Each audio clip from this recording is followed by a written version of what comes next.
Y'all know me, still the same old G, Mr. G Ranger here.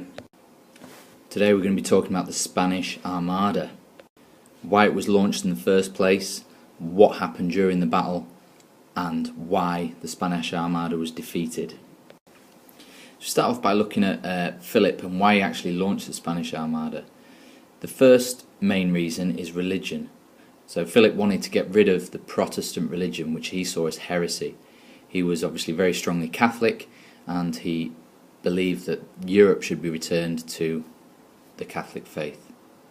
There's also the idea of provocation. So we've got Sir Francis Drake and his actions in the New World, him basically kicking off and destroying and stealing Spanish ships and all the gold that came with it.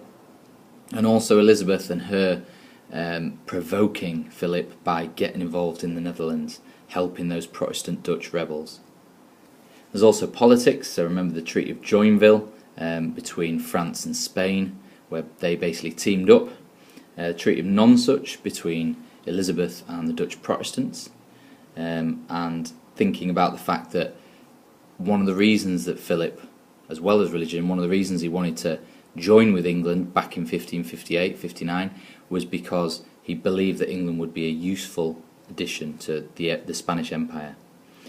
There's also the fact that in the Netherlands the Duke of Parma was doing particularly well, and Elizabeth looks to be at this stage indecisive and weak, so therefore Philip may have wanted to take advantage of this.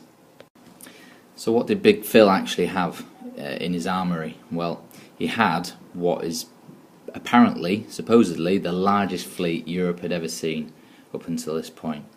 Right, so he had 130 ships, 30,000 men, 2,431 guns. And the blokes, or hombres, that he'd put in charge were these two here, Medina Sidonia and the Duke of Parma. The plan was that the Medina Sidonia was supposed to meet up, sail along the English Channel and meet up with the Duke of Parma, where the 27,000, 30,000 men were then going to be escorted to England to land on the coast near Kent. Things weren't going to be plain sailing for the Spanish, however. The English had been planning for this for quite a while, a lot of long-term planning going on. John Hawkins was the Treasurer of the Navy, and basically he said, we've got to update our warships. So they come up with these things called galleons, which have been built since the early 1570s. Now, the benefit of these were that they were supposed to be faster and easier to manoeuvre. They also had access to better cannons, smaller cannons, which were faster to reload, which meant that it required fewer people to actually reload them, and you could fire off many more cannonballs during a battle. All that being said, actually by 1588 England still only had 24 galleons, so it was a factor, but it's not the only reason why the English won and the Spanish lost. Other reasons to explain this then are things like the Spanish supplies. A lot of their provisions, all their food and stuff, was stored in barrels, but they weren't particularly good barrels, pretty rubbish wood in those barrels. And that was partly because of Drake's raid on Cadiz, that singeing of the King of Spain's beard that took place. And that took place the year before in 1587. There were also delays in setting sail due to bad weather, which meant that by the time that the English actually engaged the Armada, it had been at sea for over 10 weeks.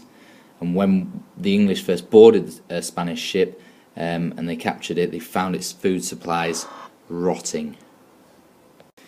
This can clearly be argued to be a fairly major reason for the failure of the Armada. Understocked, undersupplied ships are never going to do particularly well. Men who are starving, hungry, thirsty, sick and tired of being on these ships are also not going to perform to their best, the best of their ability.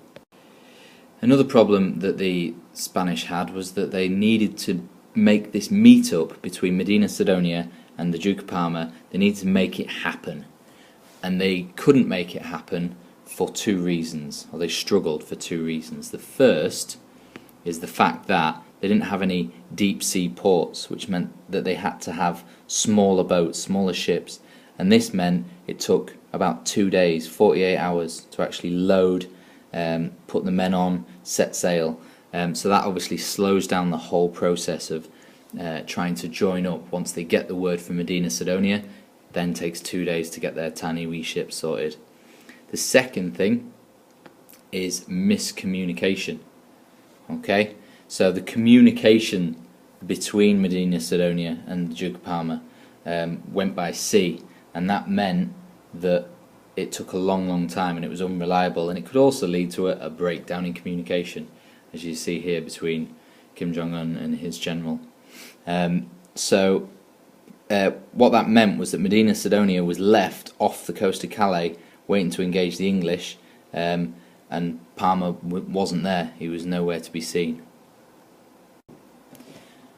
So what actually happened then during this battle as the Armada approached? Well, they were spotted on the 29th of July off the coast of England.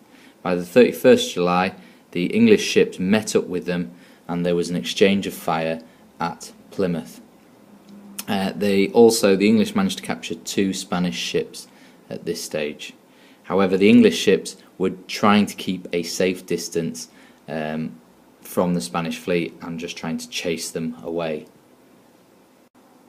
So between the 3rd and 4th of August, the fleet reached the Isle of Wight, and there was an exchange of heavy fire. And this was actually very useful in the end for the English, because Medina Sidonia hoped to anchor and rest at the Isle of Wight, but basically it meant that they could not do that because we fought them off. He also wanted to get word to the Duke of Parma that he was on his way, but again didn't manage to do that, so we basically fought him off, and he continues up towards the Netherlands. Just to scoot back actually to the Isle of Wight, it's worth noting that during that battle the English were able to fire 6 times as many cannonballs as the Spanish, and this would prove absolutely vital in the final battle. So by the 8th of August we reached the Battle of Gravelines. So one thing that the English really needed to do was break up the Spanish fleet. So they hung out in these sort of crescent formations. Alright, so they were just chilling out there in this like crescent formation. And what the English needed to do is ensure that that was broken up.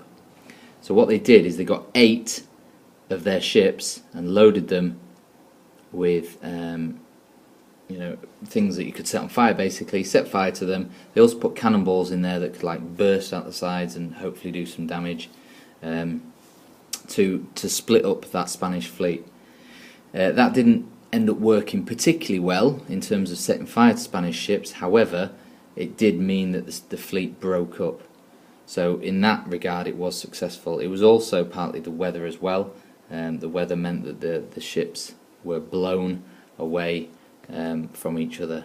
So the tight formation that the Spanish wanted when facing the English was broken, and that meant that the English could again use those faster ships and that increased firepower, that better firepower that they have, and that meant that basically the Spanish were absolutely turned over and done in.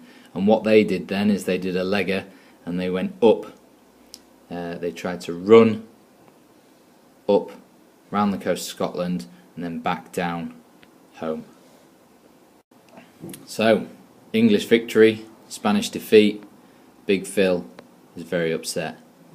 Was it his fault though? Was he actually to blame for it? Well, some historians may say yes. So he seemed to ignore their suggestions, the suggestions of his advisors. And in fact, one interpretation is that, I'll read it, I'll quote it. Here then lay Philip's true error. He was not only an armchair strategist, but an armchair tactician too. The final version of his plans depended for success upon a tactical edge which Spain's ships simply did not possess. In this disharmony between strategy and tactics, therefore, lies the true explanation of the Armada's fate. So that's pretty scathing in that it was his fault. On the other hand, there she is. Look at her. That smirk. She's well happy with herself. She's got a hand on the world there. Alright, she's got the Armada wrecked in the background. She's absolutely loving it. So, what did this lead to? And again, I'm going to read for you a quote from Elizabeth this time. So a primary source from Elizabeth. She said in July 1588, "Let tyrants fear, I am come amongst you, being resolved, in the midst and heat of the battle, to live and die amongst you all, to lay down for my God and for my kingdom, and my people, my honour and my blood, even in the dust. I know I have the body but of a weak and feeble woman, but I have the heart and stomach of a king, and of a king of England too, and think foul scorn that Parma or Spain or any prince of Europe should dare to invade the borders of my realm." So basically, she's saying there, I'm pretty hardcore, and I'm not to be messed with. So make sure that you do not. It's a warning, really, to the rest of Europe, and seriously, it is. It's a massive, massive defeat for Spain and a massive victory for England.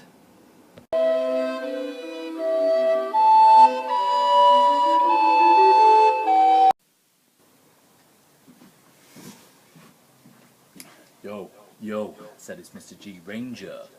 When it comes to English tactics, I ain't no stranger. We ain't talking about no baby in a manger, we're talking about Spain being in danger.